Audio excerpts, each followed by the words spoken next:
28 minutes to 8. Welcome back to Sunrise Daily. So, after all the back and forth about the screening of ministerial nominees, the die is eventually cast. They have been confirmed by the Senate. Well, to discuss what next and what possible expectations there may be, Mr. Achiti Ogunye joins us now. He's a legal practitioner and also a public affairs analyst. Thank you for coming on this morning. Well, there's a lot of expectation in terms of getting down to work, who will be where, and then just go about the business of the day. But while we're waiting for all of those, several speculations have hit the papers already, whichever media, online, traditional. But then, having gone through all of those drama, what do you expect in terms of when they come on board, get down to work? Does it matter who occupies which office, because when they were screened, no portfolio is attached?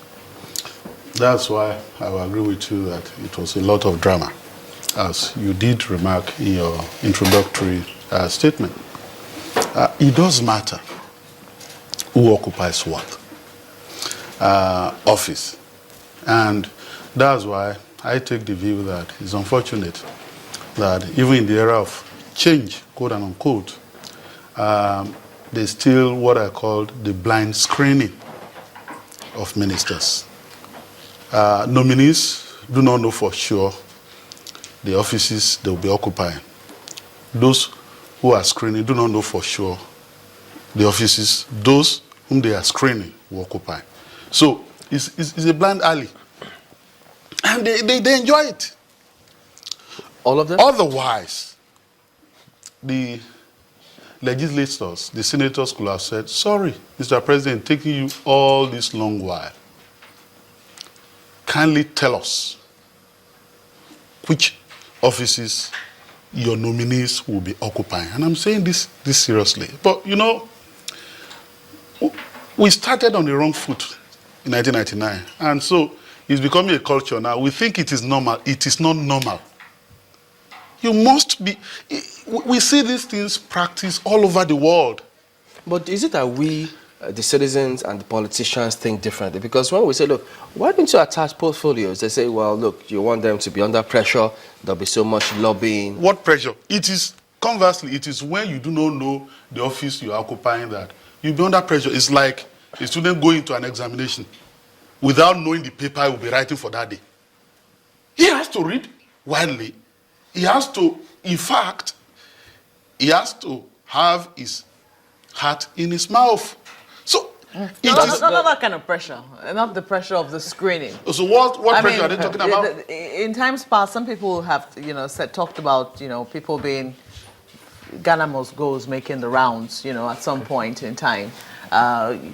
People lobbying to ensure that people are settled. I mean, those were the stories that made the rounds. No one has confirmed that, but there have been all that kind of stories. And then there's always the part of, oh, what did this people get? We can see that even with the picking of ministers, there have been, oh, we voted you more. Why did you pick people from this area? And they think that the politics of that might cloud the entire, process of the ministerial screening itself. Do you also subscribe to that? No. You don't see that political angle? No, Makwe.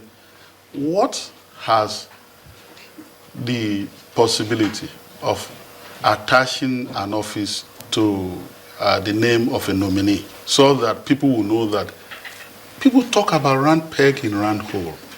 How do you know that when you just blind screening? You are blind screening. And you are leaving it to the discretion of the president to juggle and do whatever he likes. He has to nominate ministers. But when you are screening, you don't blind screen. But as I've said, it's become part of us now.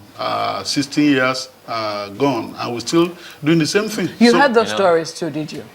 The stories that about Ghana Must Go bags and meetings being held in Transcorp Hilton. In fact, pre-screening, as it were.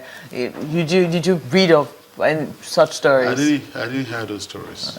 All I will tell you is that I have stories about alleged bribery as far as the tribunals, were concerned. But all these are stories. I'm trying so to you bring always hear stories about Ghana must go. You will hear those stories.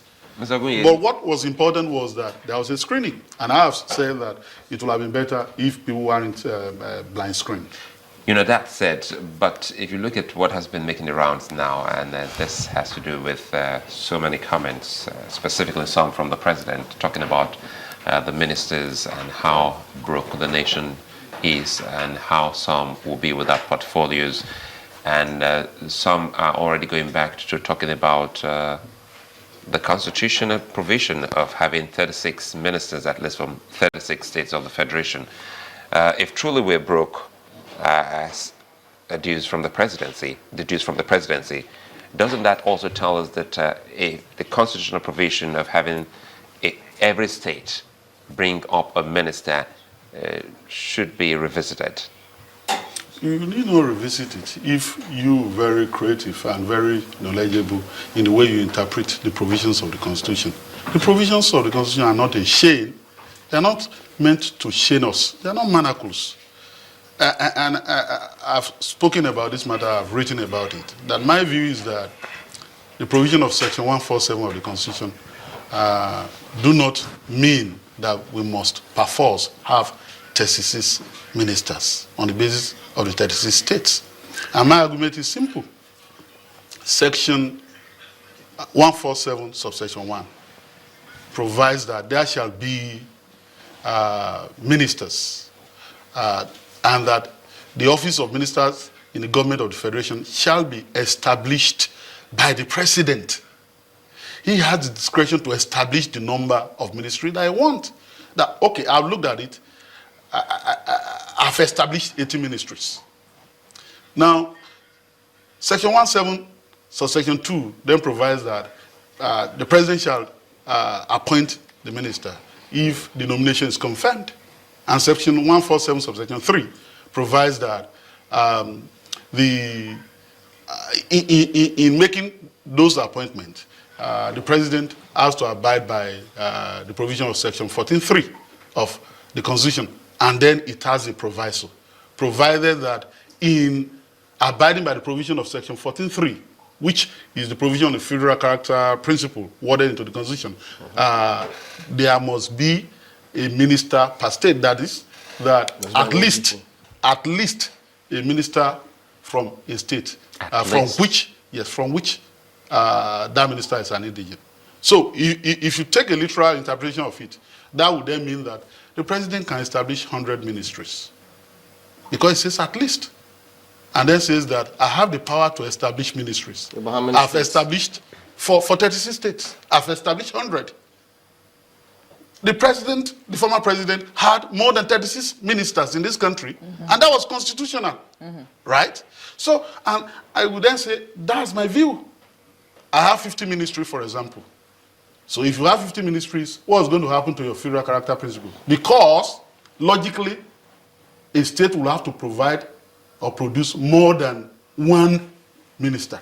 So, isn't it the minimum that is the problem here? No. That's not the way I see it.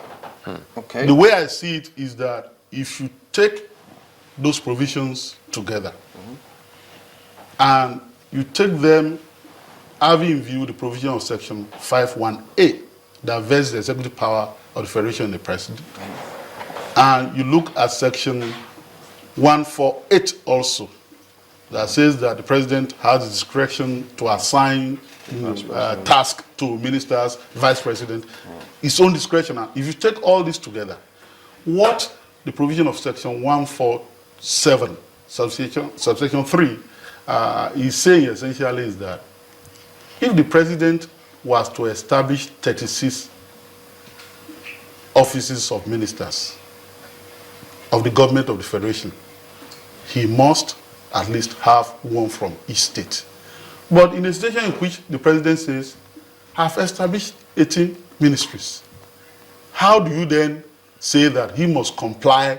Because once you so insist, then you have defeated the possibility of a wholesome operation of subsection 1 of section 147, which says that the president shall establish such offices of ministers.